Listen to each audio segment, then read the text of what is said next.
Marcos Luiz, Rádio Bandeirantes.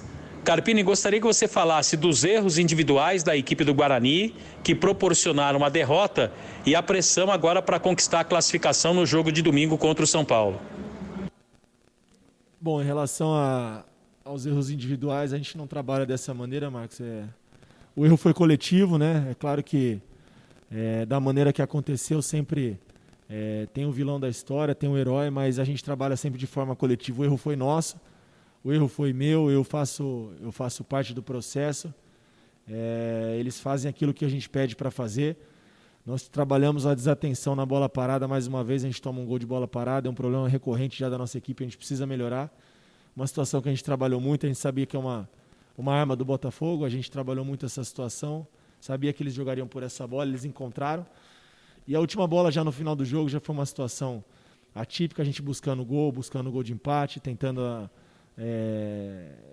encostar no placar ali para poder de repente buscar uma virada, ainda era tempo, e aí foi uma infelicidade, mas que faz parte, é um pouco também do ritmo, enfim, o Persson ele tentou tirar a marcação para fazer de novo a bola na área e faz parte. Carlos Rodrigues, Rádio Central. Carpini, boa noite. É claro que o período de inatividade pesa muito, mas deu para sentir o Guarani com muito pouco velocidade, né? O time às vezes abusando da lentidão, trocou muitos passes, manteve o seu padrão de domínio de jogo, mas pouca velocidade. Queria que você falasse sobre isso e o quanto que o emocional fica prejudicado agora no domingo na Vila Belmiro contra o São Paulo. Como você mesmo falou, Carlos, o tempo de inatividade é muito grande, né? Mais de 100 dias para você voltar e os atletas terem 3 semanas para treinar e apresentar uma intensidade como nós estávamos quando a competição parou. Claro que isso requer tempo, mas também isso não é justificativa. Nós tivemos o controle do jogo, tivemos coisas boas, muitas coisas boas na partida, né? A construção, a posse, enfim, eu acho que agora é ter inteligência, equilíbrio. Nós ainda estamos na zona de classificação, dependendo só de nós mesmos, não dependendo de outra combinação de resultado nenhuma. E a segunda pergunta dentro da primeira que você fez sobre a classificação fica ameaçada a partir do momento que a gente não conseguir fazer o resultado no domingo. Nós temos mais um jogo e não dependemos de ninguém, né? É o nosso segundo passo, aquilo que foi traçado. Desde o começo da competição, a gente falou em fazer uma competição segura, não correr risco de rebaixamento e, à medida do possível, buscar coisas maiores, que era a classificação. Hoje ela está muito próxima, ainda está muito real, e a gente vai trabalhar em busca desse segundo objetivo do que foi traçado lá atrás. Carpini, a gente sabe que nesse momento o saldo de gols é muito importante. Faltou um pouquinho de raciocínio em relação às contas e ao saldo de gols ali no minuto final, porque o Crispim era o último homem. Ao invés dele jogar na área porque estava todo mundo lá, ele tentou um drible e acabou gerando uma falha e o contra-ataque do Botafogo, tendo só jogadores do Botafogo ali atrás, e aí sai o segundo gol. Quando você está atrás no placar, você acaba pensando como sempre, em buscar o empate, né? Então, que a gente estava trabalhando para isso. No segundo tempo a gente teve muito volume, muita posse de bola. A gente melhorou bastante, não que o primeiro tempo não tenha sido tão bom. Falta a gente ainda agredir mais a última linha, a gente ser mais agressivo na parte final. E no momento desse, a gente não, dentro de campo, você não vai fazer conta de saldo de gol, você vai fazer conta de pontuação, que é o primeiro critério, são pontos, né? O primeiro critério não é saldo de gol.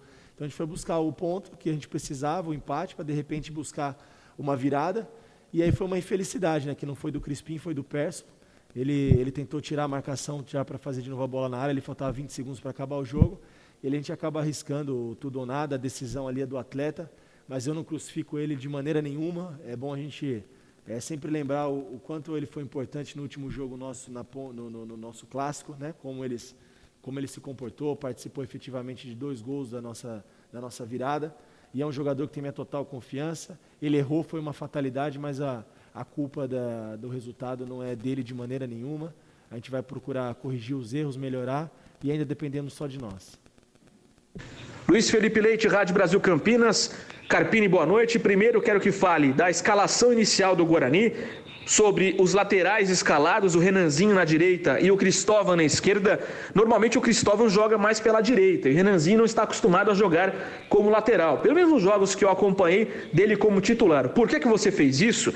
E também sobre a questão do último passe, do último chute, da finalização, enfim, faltou um pouco mais de calma para os jogadores, bateu a ansiedade, bateu o nervosismo desta chance desperdiçada de se classificar diretamente para as quartas de final? Em relação à escalação, primeiro, o Cristóvão ele é sim um lateral direito de origem, apesar dele jogar assim também na lateral esquerda.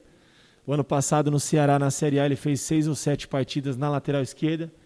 Ele se dispôs a fazer essa função, até por nós tivemos a infelicidade de perder os 2 laterais nesse período curto de preparação, que foi o Eliel e o Bidu. Não reuniam condições para fazer os 90 minutos. O Bidu voltou a treinar na sexta-feira, então era muito recente, muito arriscado, né? Fez poucos treinos com bola. Ele ainda é um pouco fora daquilo que a gente conhece o Bidu. E o Renanzinho, a última vez que ele atuou como lateral direito foi na base, no profissional também não lembro dele ter atuado nessa função, mas não é novidade que ele já fez. Nos trabalhos da semana ele fez bem essa função. Uma característica até bem próxima do Pablo, foi o que nós pensamos para o jogo de hoje. Não achei ruim a participação dele, gostei, achei boa, com personalidade. É mais um garoto que vem da base e cada vez mais sendo inserido no processo. Então foi mais nessa questão de opção e alternativas, era o que a gente tinha no elenco. Uma vez que nós não tínhamos o Pablo e perdemos 2 laterais esquerdos, o que a gente tinha para fazer, para dar um volume ofensivo do lado direito era com o Renan, e o Cristóvão, tanto na direita como na esquerda, já está acostumado a jogar. Em relação à bola final, a gente precisa, sim, claro, melhorar, não só isso, mas outros aspectos, em relação também à nossa bola parada, né, defensiva. A gente tem sofrido muitos gols nesse quesito, coisas que a gente precisa equilibrar melhor a equipe. Mas é assim, tudo acho que faz parte, está no contexto, né, dessa retomada. A dificuldade, o pouco tempo para treino. Eu acho que a ansiedade também pode ter pesado um pouquinho. Né? A equipe sabe que fez um bom jogo, que tinha condições de ter um melhor resultado e já sair daqui classificado. Mas enfim, está tudo em aberto. A gente não lamenta aquilo que já passou, mesmo porque nós chegamos aqui nessa situação, porque eles construíram essa situação. Então o mérito é deles, por ter construído tudo aquilo que nós construímos, chegar nessa fase aqui com 16 pontos, dentro da zona de classificação, passamos o Paulistão todo dessa maneira, então nós precisamos agora consolidar com a vaga e nós vamos buscar no domingo. Washington Melo, Canal Esportes Online. Carpini, que lição que o Guarani tira do jogo de hoje? Uma derrota que pode prejudicar a equipe em termos de classificação. Enfim, na sua avaliação, qual foi o principal erro do Guarani na partida? A lição que fica são detalhes, né? Quando a gente vai se aproximando de uma reta final de competição e de jogos desse nível de atenção, por mais que você não tenha tido o tempo hábil para isso, você tem que redobrar a atenção nos pequenos detalhes. E os detalhes foram a bola parada, que mudou a história do jogo, e o último gol, um contra-ataque também, onde a gente já estava buscando há muito tempo o gol de empate. Então, a lição fica essa, vira a página e vamos para a próxima. Heitor Fredo, da TVB Record. Carpini, boa noite. Eu queria que você avaliasse o quanto prejudicou sua estratégia ofensiva perder o Giovani com 24 minutos do primeiro tempo. E qual foi a primeira avaliação do departamento médico? É uma situação que preocupa para o jogo de domingo? Todo jogador que você perde no começo da partida, você não conta com isso, você tem que fazer uma mexida já de maneira drástica, tão cedo.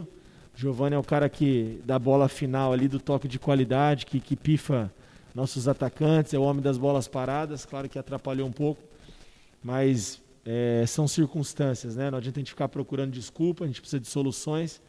O Crispim entrou depois ali um pouquinho, adiantou um pouquinho mais e fez bem o papel, a função do Giovani, não como o Giovani faz de ofício por ser um meia e ter mais essa característica, mas atrapalha um pouco. Regis Melo, Globoesporte.com. Carpini, você acha que a ansiedade hoje para garantir a vaga pesou para o Guarani? E como que fica a cabeça dos jogadores agora que tem um confronto contra o São Paulo que também precisa pontuar para garantir o primeiro lugar do grupo? Eu não acho que tenha pesado a ansiedade. Claro que não tem como esconder a vontade que eles estavam de atuar de novo, de consolidar logo esse trabalho que eles vêm fazendo desde janeiro, com toda essa parada que nós tivemos, de terminar bem aquilo que nós começamos. Então, essa ansiedade também de buscar logo a classificação, claro que ela faz parte, a gente tentou controlar bem.